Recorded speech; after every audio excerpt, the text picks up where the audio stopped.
Bonjour, ceci est un talk de 5 minutes sur la stratégie des organisations à but non lucratif et la manière dont XR pourrait peut-être s'en inspirer.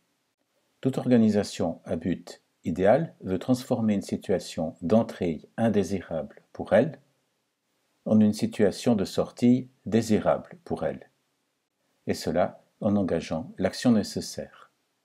La situation de sortie peut être considérée comme le but primaire de l'organisation. Pour l'atteindre, l'organisation doit adopter un modèle d'action. Le modèle d'action est à l'organisation sans but lucratif, ce que le modèle d'affaires est à l'organisation à but lucratif. On élabore ce modèle en s'intéressant aux causes de la situation d'entrée. Une organisation active dans la lutte contre le chômage de longue durée qui constaterait que ce chômage est dû à des ségrégations à raison de l'âge, de l'origine ou de la couleur de la peau pourrait conclure à la nécessité de créer une offre d'emploi inclusif, par exemple. Le modèle se décline en une division du but primaire en buts secondaires, qui eux-mêmes peuvent être subdivisés en buts tertiaires, et ainsi de suite, jusqu'à ce que l'on dispose d'un plan d'action précis, opératoire. Les buts intermédiaires doivent être assez petits pour être atteignables à une échéance donnée, les uns après les autres, et cela jusqu'à ce que le but primaire soit atteint.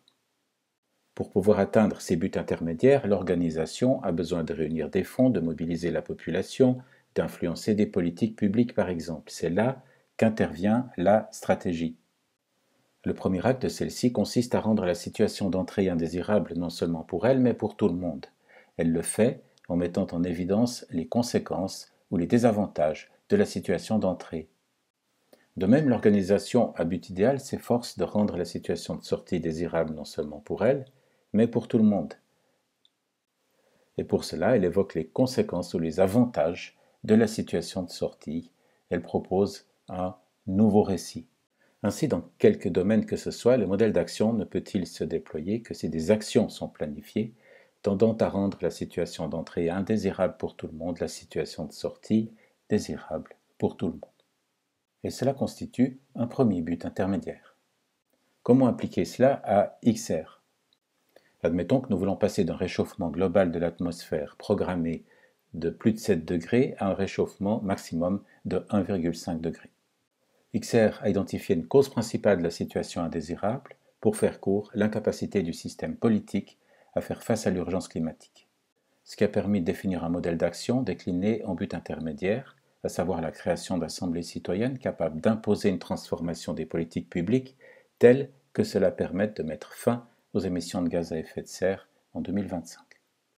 Mais pour cela, nous devons réunir des fonds, mobiliser la population, influencer des politiques publiques.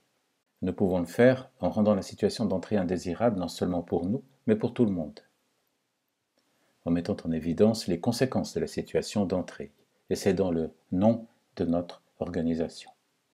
Peut-être faut-il mettre en évidence la succession des événements plus immédiats qui nous attendent, puisque la psychologie humaine est davantage sensible aux risques immédiats qu'aux risques lointains.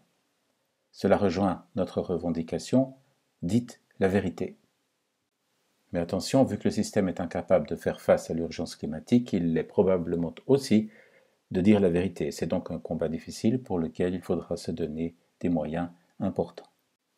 Enfin, nous devons montrer qu'un autre monde est possible, qu'il n'est pas celui des hommes des cavernes, ni celui des Amish, comme l'a prétendu Emmanuel Macron, pour rejeter les propositions d'une assemblée citoyenne. Le retour à l'âge de la pierre, c'est ce qui nous arrivera si nous ne faisons rien, pas si nous agissons. Décrire le monde vers lequel nous voulons aller, produire un nouveau récit, pour reprendre les termes du petit manuel de résistance contemporaine de Cyril Dion. Il me paraît donc que nous devons nous fixer des objectifs intermédiaires, comme par exemple d'obliger le gouvernement suisse à dire la vérité, au plus tard, d'ici à la fin de l'année prochaine. Une fois cet objectif posé, il conviendrait de se demander comment l'atteindre. Peut-on identifier 2 ou 3 buts tertiaires qui nous permettraient d'atteindre ce premier objectif secondaire ?